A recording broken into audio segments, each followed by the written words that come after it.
mare bende chop kendo chope e moro makare.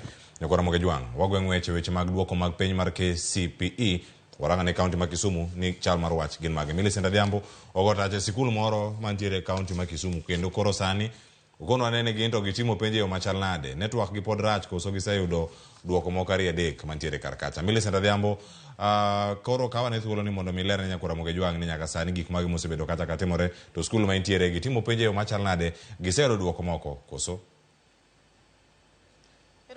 Cleophas achiel kachiel kwa wuok e skund primary ma Xaverian ma yudore kaunti ma Kisumu kaendi ma en skund mar piny owacho ken mar ji giwegi ma bende en kod jatend skul kaendi olernwa ni to are nyaka ne chak gol page ma bende jatend migawo mar somo Ezekiel Mashogu ne oseyango kanyo ni nyathi ma oyombo e Kenya mangima oyudo max 428. En skunde ni to timo nade koso network ma bende osebedo ka ng'uko chenro mag yudo duoko pod thago gi e skunde ni koso chalo nade.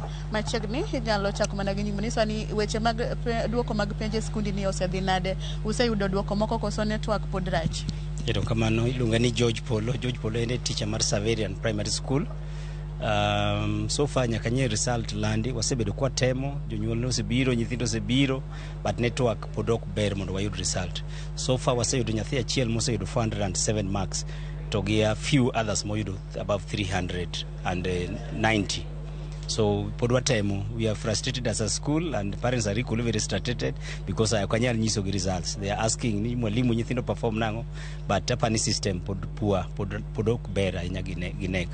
Koro kaka jatend skul king'iyo kaka ne nyithindi okalo higa mokalo kipimo gi higa ni, inyalo wacho ni higa ni ugeno duoko machalo nade? This time ne wageno duoko maber, but generally kaka waseyudo result ma awiu mo landi gi jatend education owacho ni results generally of the mapiny. Ang'eyo ni kata skul odhi mapiny to ok wanyal dhi mapiny marach ahinya, ang'eyo ni pod wabiro matimo maber. An gi geno wadhi timo maber. Erokamano ahinya. Machiegni kaka janyuol mochopo kaendi mondo miyo yud duoko mar nyathini, nyalo wacho ang'o bende duoko go osechopo koso in gi sani iwinjo nade? An kaka janyuol pod watemo rita duoko mabiro. Pok twanwang'o duoko duto lakini pod warito. Wan gi yie ni wadhi timo, nyithindwa wadhi timo maber. Skundi ni wasebedo gi geno kendo kuom yie marwa wang'e ni gidhi timo maber kabisa. Nyinga en Masi Ogeda, an janyuol kaya asebedo ka for the past 20 years. Koro in gi geno mane e performance kata duoko mar nyathini kawuono? An gi geno ni nyathina dhi timo maber nikech ka luwore kod tiegruok mosenwang'e skul kae chakre nursery nyaka klas 8 en tiegruok maber kendo an gi yeno dhi nwang'o max maber. Erokamano ahinya. Machiegni aneno ka nyithindo bende ochopo ka Nyakora Moge Jwang ma bende girito duoko gi. Nwago mbaka kodgi kanyo to ginyisa ni gitemo oro SMS e namba mano chiw mondo mi giyud duoko gi dala lakini ochuno ni gichope skul nikech achal ka gima network marach no bende ok mi duoko go bi gi e dhoudi. Machiegni chopo chako gi nyinge nyisa ni chopo kaendi to ni timo penji kendo yudo duoko mare to skul mane ma igombo dhi e bang' yudo duoko ni gi gino migombo bedo ka ibedo maduong' kitieko tiegori.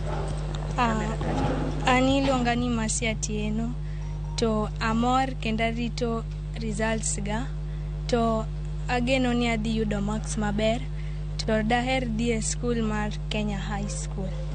Yes. Koro kisetiegori Kenya High School gombo bedo ang'o kibedo mano?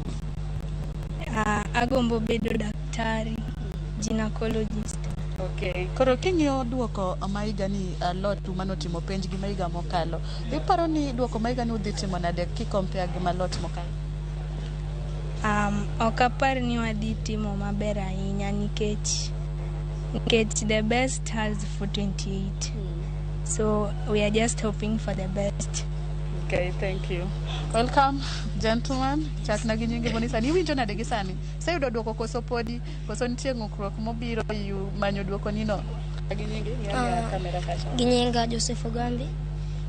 Ka skul mar Xavier na satemo index na mondo mi ayud duoko to kunyal we ko no chuno mabire skul. To ageno ni wadhi timo maber.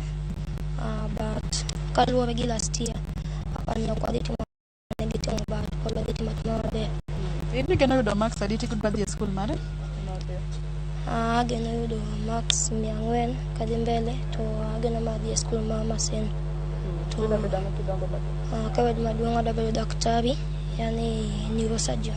Erokamano ahinya. Machiegni mana wapiyo kwa tieko. Wawa makni angalia huko. Ani luonga ni Big Data to Igeno yudo marks adi? 350. Igombo bedo ng'ato skul mane migombo dhie? Agombo bedo jariemb ndege to adadhi Lions. Bende nisesema oro mondo mi yud SMS? Podi. Erokamano ahinya. Mana kamano Cleophas, mana kaka duoko e skunde mopogore opogore Kisumu kaendi dhi. Thoth skunde mwasedhie nwachako gi e Kima, wabiro Exaverian kaendi. Network pod theko kendo duoko mag nyithi skul obed ka ikelo gi skunde kata ing'iyo gi jonyuol. Biro kidam gino mabende sani miyo gi paro ni to ang' ne giyudo duoko duto sadi. Ka kamata duoko ni mondo idhi nyime kod wuotho kendo limo counties mopogore opogore ng'iyo ni to duoko mar penj mar KCPE otimore nade e skunde mopogore. Cleophas an kuomi. Mana ya Millicent Adhiambo ibage yo makare. Nyithindo ko gimomora ni ging'eyo gik ma gida bedo. Moro bedo jariemb ndege, moro bedo neurosurgeon, moro bedo gynecologist.